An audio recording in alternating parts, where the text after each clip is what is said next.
Okay, so I'm going to go through, start on objective 3 here.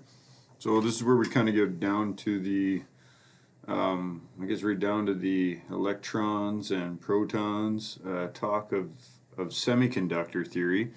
So the whole reason we got to go kind of back down this deep is because when we talk about a diode, we have to have an understanding of how that works when we put it in a circuit. So we have to talk about basic semiconductor theory, which will include talking about conductors and insulators as well, and about free electrons, and then we'll show how they develop these semiconductors and how they work in electronic circuits.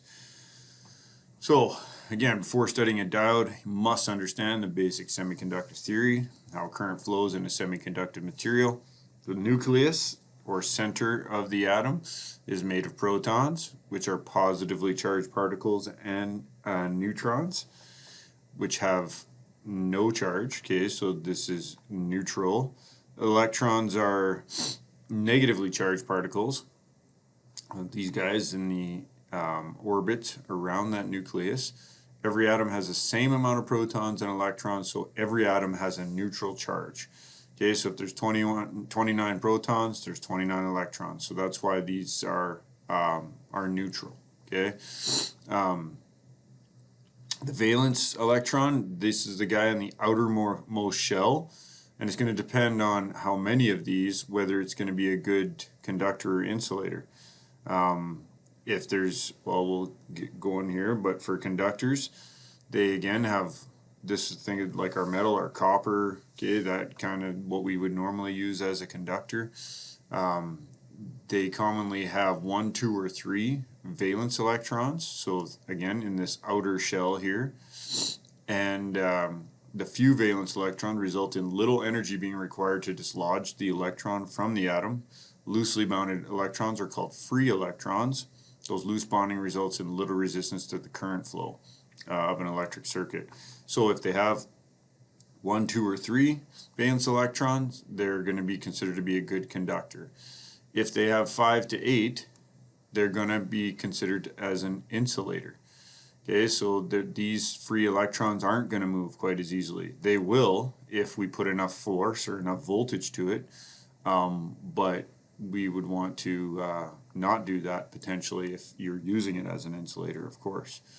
Okay, so these are tightly bonded and they aren't easily moved, but they will move with enough force. Okay. Semiconductors, these are kind of the guys that sit in the middle. Okay, so conductors 1 to 2 or 3, insulators 5 to 8. The one we missed here is the 4.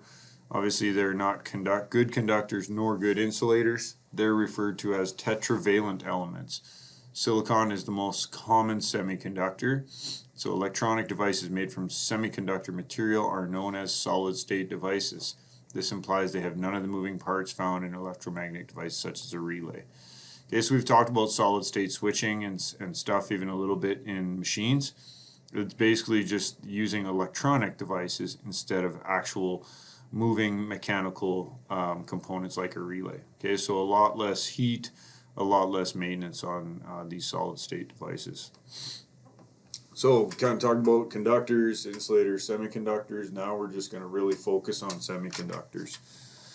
Okay, so scientists have developed a number of compound semiconductors materials such as gallium arsenide. That's a compound again, so they've taken gallium and arsenide and combined them together to make a semiconductor material. The initial step in the development of a semiconductor material is the manufacture of pure intrinsic materials.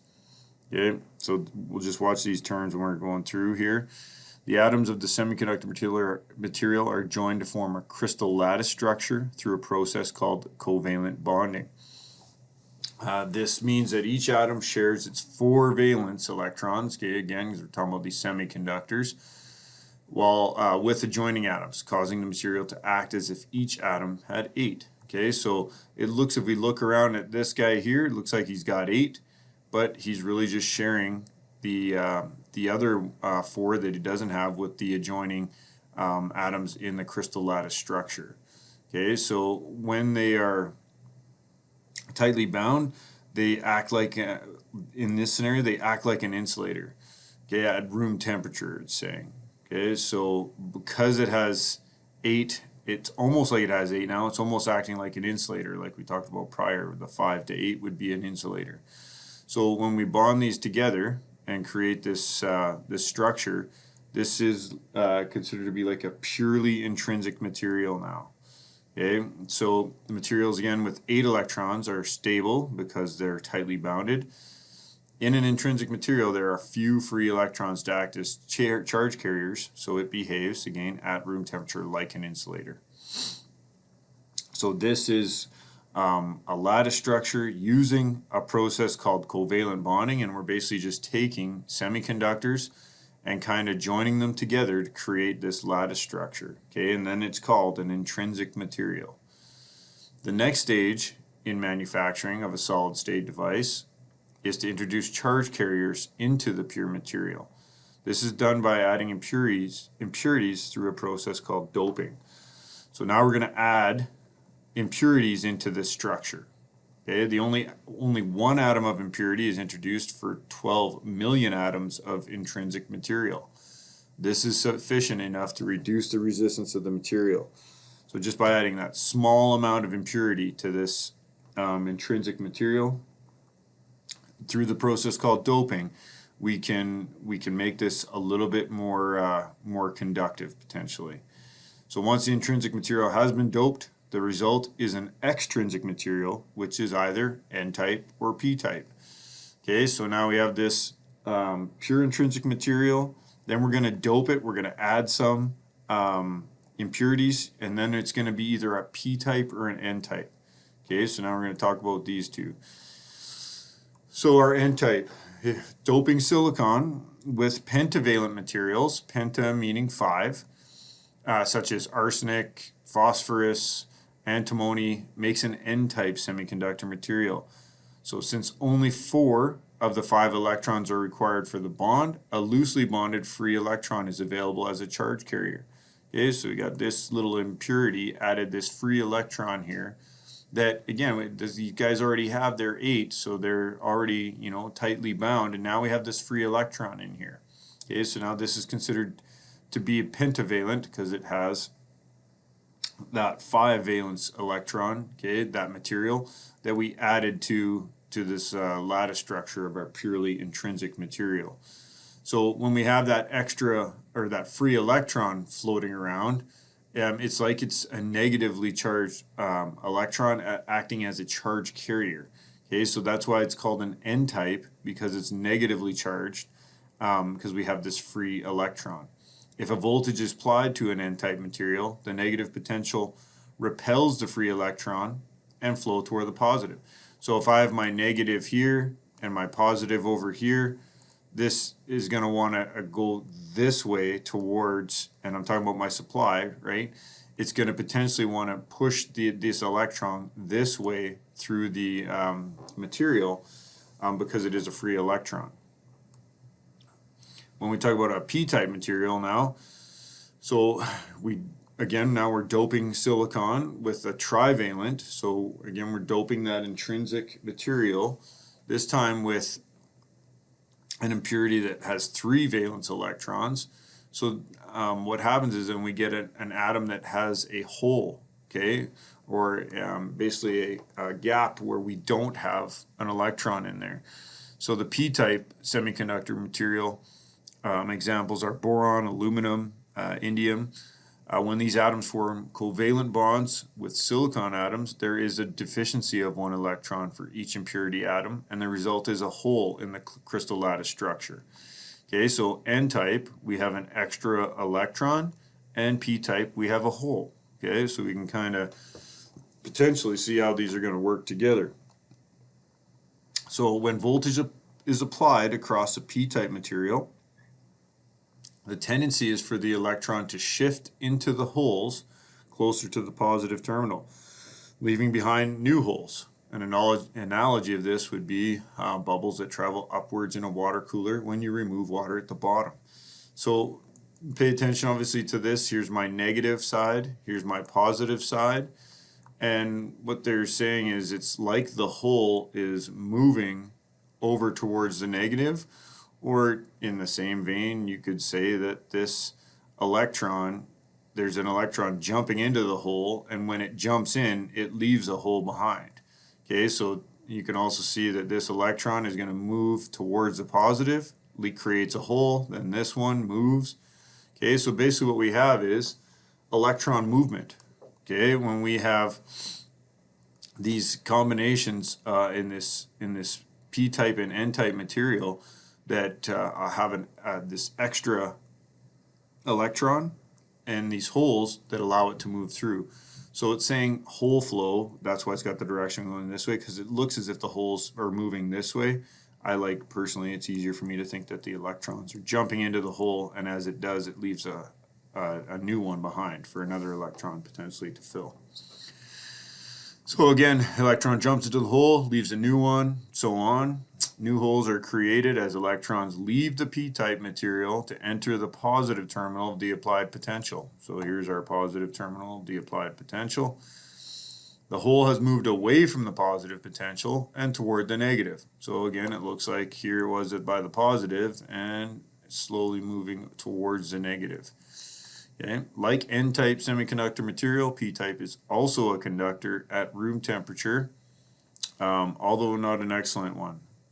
It's also a conductor at room type temperature, but not a good one.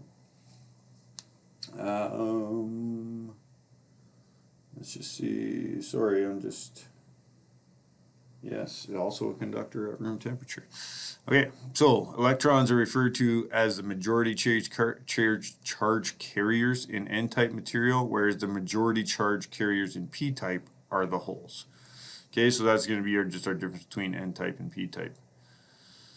So now that's kind of the PN scenario, okay, the difference between P-type and N-type, because we need to know that to talk about a diode here coming up. But we're just going to finish talking about semiconductors in general here. They talk about light-on semiconductors.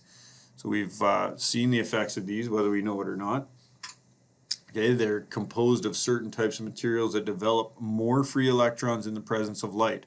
So the presence of light actually changes the state of these semiconductors. Photoconductive cells, known as light-dependent resistors, LDRs, or photoresistors, are made from this type of semiconductor. Two common symbols used for photoconductive cells are shown below. Typically, arrows pointing towards a device means it's activated by light. Okay, so this is showing that light is pointing towards this, that it's going to change the state. Okay, a light is activating this. If the arrows point away, it's emitting light, like an LED. And we'll cover that coming up as well, too. Okay, so don't get those mixed up. When energy is applied to the semiconductor material, some electrons break their covalent bond. This reduces the resistance of the material. Photoconduction is a property of a material that exhibits a lower resistance when exposed to light energy. Okay, so as light hits it, the resistance is lower and changes the circuit potentially that it's in. Devices made of this material are called photoconductive cells or photocells. If a voltage is applied to a photocell, a small current flows even if the cell is not exposed to light. This dark current is small because the resistance is so high. If the cell is exposed to light energy, its resistance decreases, so its current increases. Okay, so this was, when the first time I read this kind of set me back a bit, because I was like, well, let's just see a photocell, which I've hooked many up. I know that when they have light on them, they turn off. Okay, because that's what they do, is when you cover them, then they turn the circuit on, because you want them on in the dark. Obviously, they're for like street lights, signs, that kind of stuff. So this is saying if the cell is exposed to light, the resistance decreases, so the current increases. So in my head, that was backwards. Okay, but they'll go through this drawing here and show you exactly why it works then. Okay, so the figure below shows a device called a metal oxide varistor, or an MOV, which is a common type of surge suppressor. So this guy right here. It filters voltage spikes that can occur on the AC supply. The resistance of the LDR is inversely proportional to light striking it, so the opposite. During daylight hours, light intensity is high and resistance is low. This causes high current to flow in the LDR and energizes a relay, which opens the normally closed contacts in series with the load. At sunset, the light intensity is low, so the LDR resistance is high, which causes current to decrease, de-energizing the relay, closing the contacts and energizing the load. So that's where my confusion was cleared up. So what it is the LDR itself isn't controlling the load directly. What it's doing is sending power to a relay, which controls a set of contacts.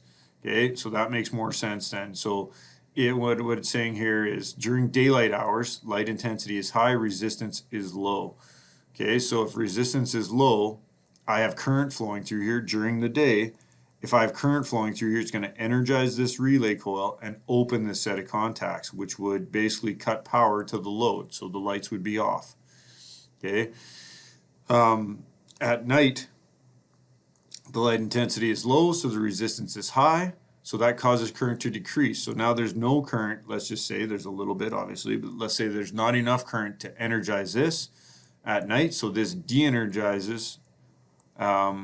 And when it does that, contacts go back to its normally closed state and then completes the circuit and turns the light on. Okay, so it's this relay coil and this set of contacts that's basically this is what the LDR is directly. This is the load for the LDR. The contacts are in series with the load, whether that's a street light, a sign, or whatever. But the LDR is controlling power to the relay, not to the load directly. Okay, so that was a good thing for me to get cleared up because I was confused when I first read about photocells. Again, I've used them quite a bit in the field, so I was like, that's backwards. Okay, but didn't realize there is a relay and a set of contacts in there as well. So diodes. In general, we want to start talking about diodes now, is how they operate in a circuit. Okay, so this is going to be why we had to learn about electron movement, holes, extra electrons, P-type, N-type. Okay, it's all coming so that we can understand how a diode works. So a diode is a basic electronic device. The basic building block of a semiconductor device is the PN junction. Okay, so we have a P-type material and an N-type material, and they're going to be joined together. So a PN junction is created when a P-type and N-type material form side by side in the same semiconductor crystal structure. Some of the free electrons in the N-type material attract across the junction into holes with the P-type. Okay, so as soon as we make this connection, some of those free electrons are going to move into the holes. As soon as it's created, it's going to do that. Okay, but it's only going to do it for a little bit, a small area, when it's first combined, the two types, the N-type and P-type. And when they do that, it's going to create an area basically called the depletion region. Okay, so as it says, some of the free electrons of the N-type material attract across the junction into the holes. As a result, the area depleted of charge carriers is produced on either side of the junction. This area is called the depletion region. The simplest practical semiconductor device is constructed of a single PN junction, and it is called a diode. A diode allows current to flow in one direction and prevents current to flow in the opposite direction. So a diode behaves as a closed switch to one circuit polarity and as an open switch to the other. Okay, so it's about the polarity of the circuit that's also going to affect how this operates, okay, whether it's going to allow electron flow or not. So the way I look at it mainly is the polarity, okay? The biggest thing is it positive here and negative here or reverse, because that's going to dictate whether the electrons want to flow. So let's just say if it's positive on this side, okay, and negative over here, these electrons are going to want to start flowing if I apply a voltage through that material. If I put the positive over here, the electrons are just going to want to go this way, and they're just going to kind of create a gap, and they're not going to have any flow through there. That's the difference between it being forward biased and reverse biased, or basically an open switch or a closed switch. It's all about the polarity. Okay, so whether it's positive here or negative here, and obviously the opposite over here. Okay, so we'll talk about that here still coming up. So a diode is constructed by connecting the leads of the P-type, again, excessive holes, N-type, excessive electrons, during the manufacturing process. The lead connected to the p-type is called the anode. Okay, so here's the p-type material, that's called the anode, and the lead attached to the n-type is called the cathode. Okay, and we're using the symbol K because C was already used for capacitance potentially, I'm not sure. Okay, but this is always how it is. You see a diode, this is always the anode, this is always the cathode. Okay, I look at this as an arrow going this way. Helps me to remember that the anode, is connected to the ass end, what I would call, of the arrow if it's going this way. Okay, and the cathode is the other side. Whatever it takes to remember this, okay? It's important that we know which side of these is what. Okay, so again, arrowhead configuration of the symbol always points away from the anode and then towards the cathode of the diode.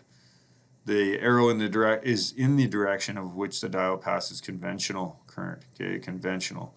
So what happens is when this thing is conducting, depending on the polarity, this is the way that current's going to flow through, the way the arrow is pointing. So I'm going to talk about the two scenarios where this diode is either acting as a closed switch or an open switch. Okay, in a closed switch, obviously, I have current flow. In an open switch, I have none. So, a forward bias diode. So again, here's our DC supply. In both, they're just comparing what this is actually like during this forward bias scenario. That's when it acts like a closed switch. So again, a diode only allows current to flow if the anode is positive with respect to the cathode with sufficient voltage. Okay, that's called forward bias. So if the anode is positive and the cathode is negative, we're in a forward bias scenario. Okay, and this is hooked up in a DC circuit, so that would never change for this circuit. This would always be a closed switch with this diode in the way it is right now, with the anode positive and the cathode negative. But it's not just going to start conducting until we apply a certain amount of voltage. Okay, because like in this, when we created this depletion region, when the PN junction was first manufactured or connected to the p-type to the n-type, we did have some electron flow to create this depletion region, but then it kind of just sits there. Okay, and we're not going to have more current flow in there until we apply a voltage. Okay, once we apply a voltage, and it's a certain amount of voltage, then we actually get current flow as long as we're forward biased. So a minimum amount of voltage must be applied to a PN junction. This allows the charge carriers to be pushed across the depletion region and current to flow. So the applied voltage is called the barrier potential. So that's how much voltage I need to basically start to get current flow through that depletion region. Again, as long as we're forward biased. So the barrier potential for silicon is approximately 0.7 volts. When the applied voltage equals the barrier potential, the depletion region is overcome and conventional current begins to flow from anode to cathode. Okay, so two things we got to make sure is we have to be forward, in order to have current flow through here, we have to be forward biased, so the anode has to be positive with respect to the cathode, and then we have to have enough voltage coming through the circuit to reach that barrier potential, then it will start to conduct like a closed switch. Okay, reverse biased, a diode will not allow current to flow if the anode is negative with respect to the cathode. Okay, so the difference again, here's positive with respect to the cathode, and then reverse bias, now we've changed the polarity. So if this is negative, the anode is negative and the cathode is positive, we do not have current flow through here. This is called reverse bias. So under this condition, electrons in the N-type material are attracted away from the junction and toward the positive terminal. So think this is our N-type here. Those free electrons want to go towards the positive. Well, when they were over here, it made it flow almost through the diode, but it went this way. Okay, but now with the positive here, the electrons kind of are attracted this way, and think of the holes being attracted this way. So what it's doing is almost creating a gap here where we don't have any electron flow through here. Like I almost think of it like there's going to be just like a charge there, and it's open path here, like an open switch. Okay, so now I have basically a huge gap here where my electrons don't want to go this way, they want to go towards the positive. Okay, so if the electrons in the N-type are attracted away from the junction while the holes are attracted towards a negative, we kind of get this almost like a parting of the seas, if you will, with our electrons and holes, and we have this gap in the middle and we don't have any flow through there. So the charge carriers are attracted to both ends of the diodes. Almost no current flows through the diode. So there's a small amount of leakage current, but for most applications this is insignificant. So we'll basically just say in the reverse bias scenario, the diode can be thought of as an open switch, okay, or it will not let current flow through there. So talking about this characteristic curve, every electronic device has its own characteristic curve that describes the operating behavior, but all curves have a similar pattern.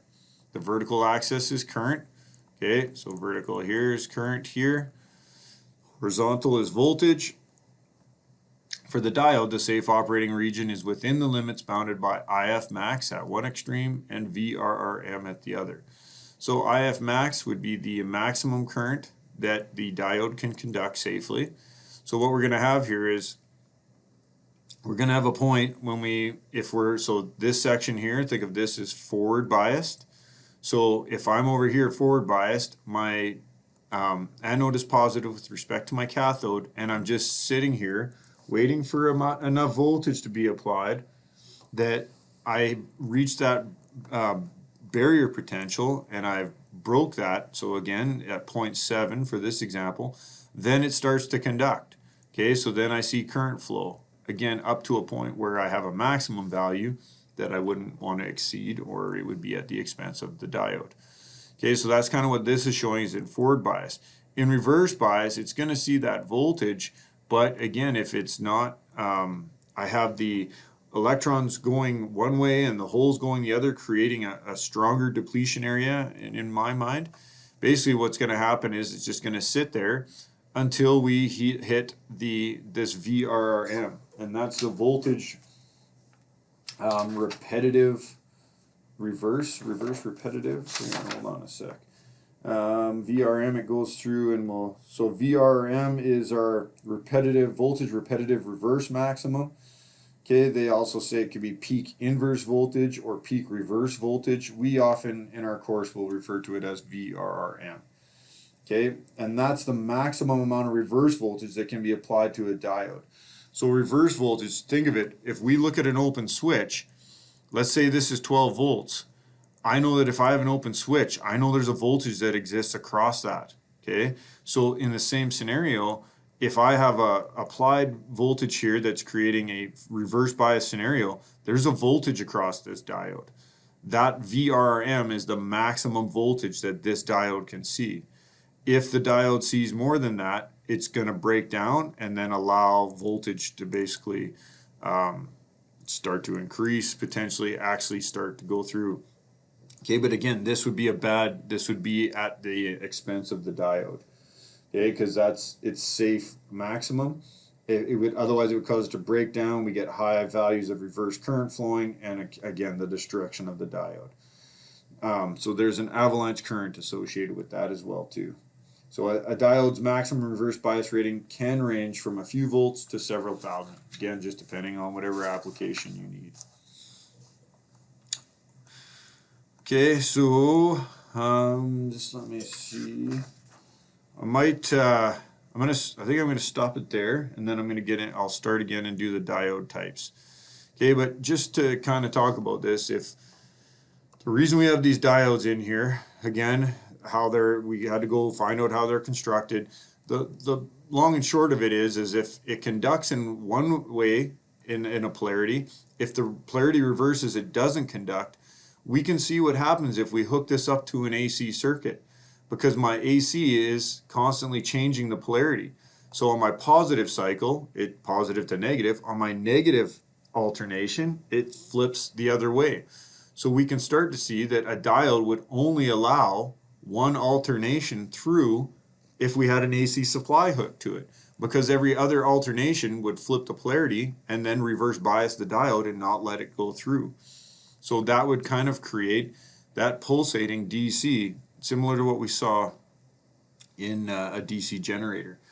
Okay, but that's kind of where we're going with this, is we got to see if we put these in a circuit, if we put AC to them, the output is pulsating DC. Okay, so that's how we can rectify our AC voltage into DC, is by using a diode. Okay, or potentially a set of diodes. But we'll get into that coming up.